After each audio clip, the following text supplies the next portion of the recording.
Bismillahirrahmanirrahim. Assalamualaikum warahmatullahi wabarakatuh. Alhamdulillahilladzi wahabal insana aqlan yufakkiru bih wa ilman yasiru bihi fi zulumatil jahli wa qudratan tu'inu 'ala al-bina'i wal 'ata'. Nahmadu subhanahu wa ta'ala hamdan katsiran tayyiban mubarakan fi wa nasta'inu wa nastahdi wa na'udzu min syururi anfusina wa min sayyiati a'malina.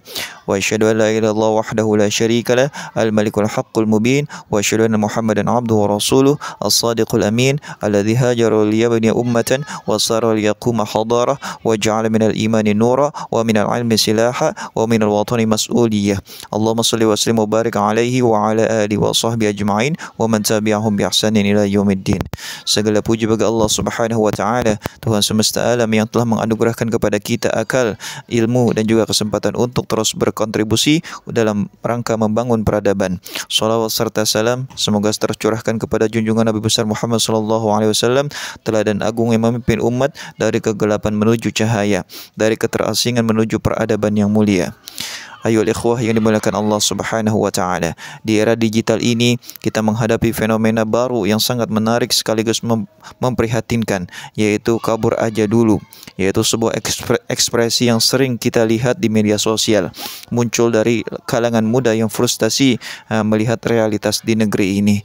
Di balik kalimat itu tersimpan gejala yang lebih besar, yaitu brain drain digital, yaitu perginya para talenta terbaik bangsa seperti programmer, desainer, ilmuwan, kreator digital, baik secara fisik maupun virtual, dari negeri ini ke negara lainnya, karena merasa tidak ada ruang untuk berkembang di tanah airnya sendiri. Mereka memilih bekerja untuk perusahaan luar negeri, mereka berkarya untuk bangsa lain, mereka berinovasi di luar sistem kita, bukan karena mereka tidak nasionalis, tapi karena mereka tidak merasa diberikan tempat untuk berkontribusi. Mengapa mereka pergi? Pertanyaan ini haruslah kita jawab dengan jujur. Mengapa generasi muda memilih kabur? Yang pertama, birokrasi yang kaku dan lambat.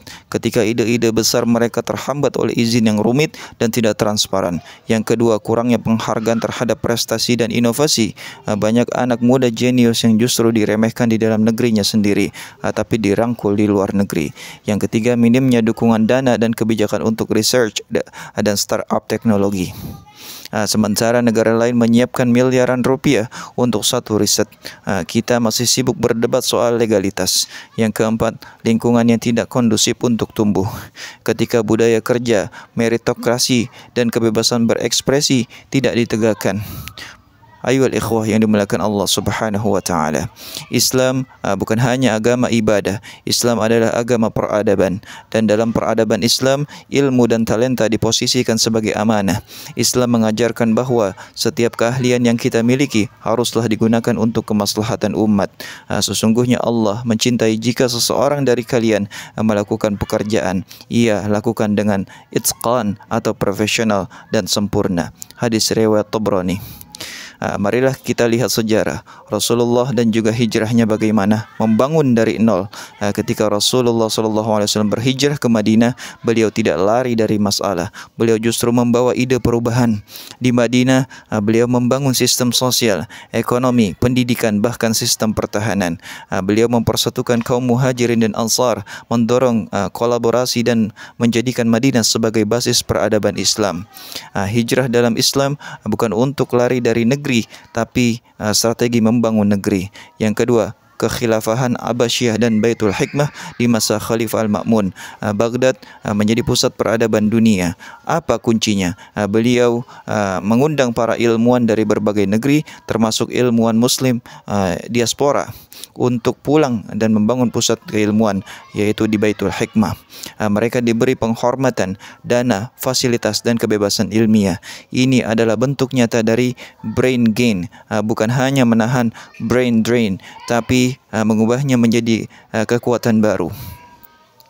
Yang ketiga, ulama Nusantara dan hijrah ilmiah. Di masa penjajahan, banyak ulama Indonesia belajar ke Haramain, tapi mereka tidak berhenti di sana. Syekh Nawawi Al-Bantani, Syekh Ahmad Khatib Al-Minangkabawi, dan Haji Agus Salim adalah contoh ulama yang berdiaspora yang menyumbangkan pikiran dan tulisan mereka untuk membangun umat meskipun tinggal di luar negeri sekalipun.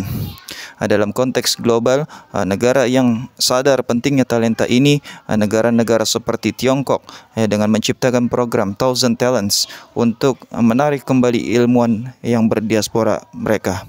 Yang selanjutnya India membangun ekosistem startup dan riset yang membuat warganya ingin kembali. Dan juga Korea Selatan menawarkan beasiswa riset dan peluang kerja yang sangat kompetitif untuk menarik kembali anak-anak mudanya yang sempat studi atau bekerja di luar negeri. Sementara kita masih ada ketimpangan, belum ada keseriusan kolektif untuk menjadikan talenta muda sebagai investasi bangsa. Islam bukan hanya menyuruh kita jangan kabur, tapi mengajarkan kita untuk menyediakan ruang tumbuh bagi setiap individu. Maka solusinya haruslah menyeluruh. Satu, yang pertama adalah reformasi ekosistem digital. Yaitu dengan pangkas birokrasi untuk startup teknologi. Sediakan dana riset dan inkubasi untuk pemuda inovatif. Kembangkan ruang kreatif di setiap kota. Yang kedua, bangun budaya apresiasi dan meritokrasi. Hargai orang berdasarkan kompetensi, bukan koneksi. Beri panggung bagi anak muda yang punya ide dan solusi. Yang ketiga, libatkan ulama, akademisi, dan tokoh digital. Gunakan masjid, pesantren, dan kampus sebagai pusat kreativitas. Hadirkan dakwah Islam yang mendukung inovasi, bukan membunuhnya. Yang keempat, gerakan hijrah untuk kembali tanamkan mindset, keluar negeri untuk belajar dan kembali membangun. Jadikan diaspora sebagai kekuatan diplomasi dan kolaborasi lintas negara. Saudaraku yang dimuliakan Allah Subhanahu wa taala. #kabur aja dulu bukan hanya tentang kekecewaan, tapi juga tentang potensi yang belum diberi ruang. Jangan kita salahkan generasi muda yang memilih pergi, tapi marilah kita bangun negeri ini menjadi tempat yang layak untuk ditinggali oleh ide-ide yang besar. Jadikan negeri ini tempat di mana orang cerdas tidak harus pergi dan pergi merasa rindu untuk kembali. Karena masa depan Indonesia tidaklah dibangun dengan caci maki, tapi dengan aksi, kontribusi, dan kolaborasi. Marilah kita ubah tagar menjadi kabur aja dulu menjadi bangun bersama sekarang. Hadanallahu wa iyyakum ajma'in. Wassalamualaikum warahmatullahi wabarakatuh.